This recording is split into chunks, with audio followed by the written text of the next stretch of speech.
Hello everyone, welcome back to my channel Suhana's new kitchen. শীতকালের নতুন ছোট্ট আলু দিয়ে আজ বানিয়ে নেব আলুর দম। চলো আমরা রেসিপিটি দেখে নিই। এখানে আমি আগে থেকে আলুগুলো ভালো করে ছিলে আর জলের মধ্যে ভিজিয়ে রেখেছি। তারপরে এগুলো আমি প্রেসার কুকারের মধ্যে দিয়ে দুটো সিটি দিয়ে নেব। আলুগুলো দিয়ে আমি এখানে অল্প করে জল দিয়ে দেব।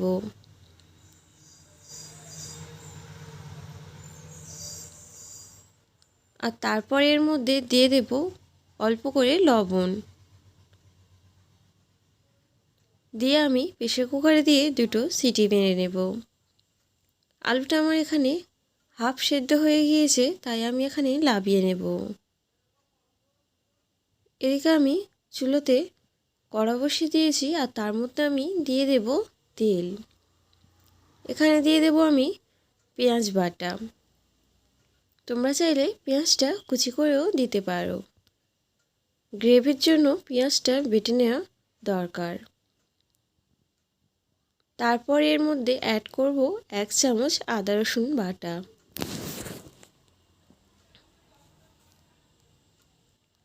হালকা একটু নেড়ে ছেড়ে এর মধ্যে দিয়ে দেব টমেটো বাটা।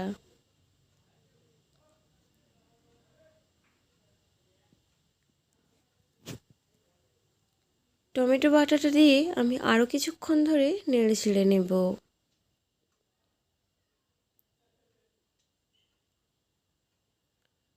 সমস্ত মশলাগুলো আমি ভালো করে ভেজে নেব। তারপর এর মধ্যে অ্যাড করব হলুদের গুঁড়ো। হাফ টিস্পুন দিয়ে দেব হলুদের গুঁড়ো, হাফ টিস্পুন দিয়ে দেব লঙ্কার গুঁড়ো,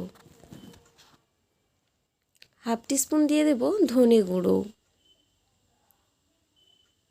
আর হাফ টিস্পুন দিয়ে দেব জিরে গুঁড়ো। দিয়ে দেব স্বাদ মতো লবণ।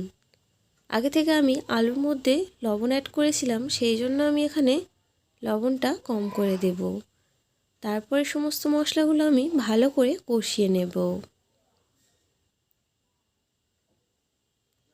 মশলার গ্রেভিটা ভালো করে কষিয়ে নিয়ে এর মধ্যে আমি দুটো দিয়ে দেব তেজপাতা।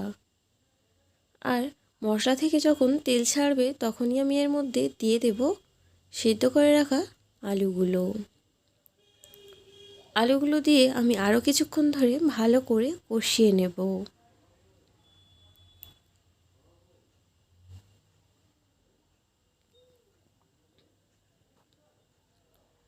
ভালো করে কষিয়ে নিয়েছি। এর মধ্যে আমি দিয়ে দেব কিছু মটরশুঁটি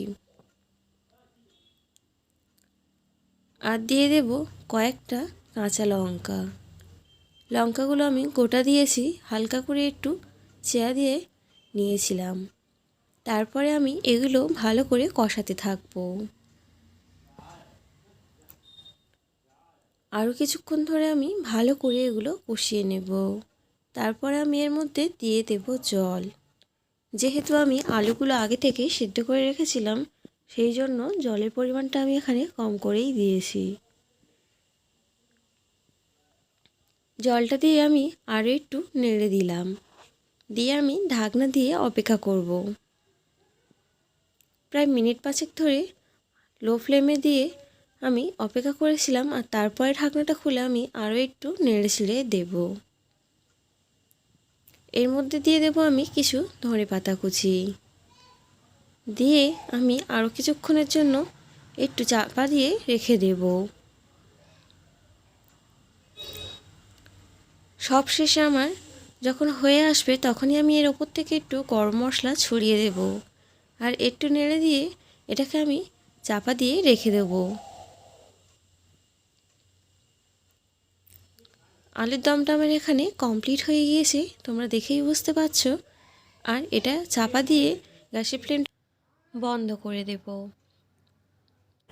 আর কিছুক্ষণ পরে আমি ঢাকনাটা খুলে দেখাচ্ছি, দেখো কতটা সুন্দর হয়েছে। আর এখানে আমি একটা পাত্রের মধ্যে এগুলো তুলে নিচ্ছি। আর দেখো দেখতে কতটা সুন্দর হয়েছে। দেখতেও যতটা সুন্দর হয়েছে, খেতেও ঠিক ততটাই সুন্দর হয়েছে। শীতকালে বাড়িতে থাকা নতুন ছোট্ট আলু দিয়ে অবশ্যই এই রেসিপিটি একবার হলেও ট্রাই করে দেখতে পারো। আর আমার চ্যানেলে যদি নতুন হয়ে থাকো তাহলে প্লিজ আমার চ্যানেলটি সাবস্ক্রাইব করে আমার পাশে থেকো। আর নতুন নতুন আরও নতুন ভিডিও দেখতে আমার চ্যানেলে অবশ্যই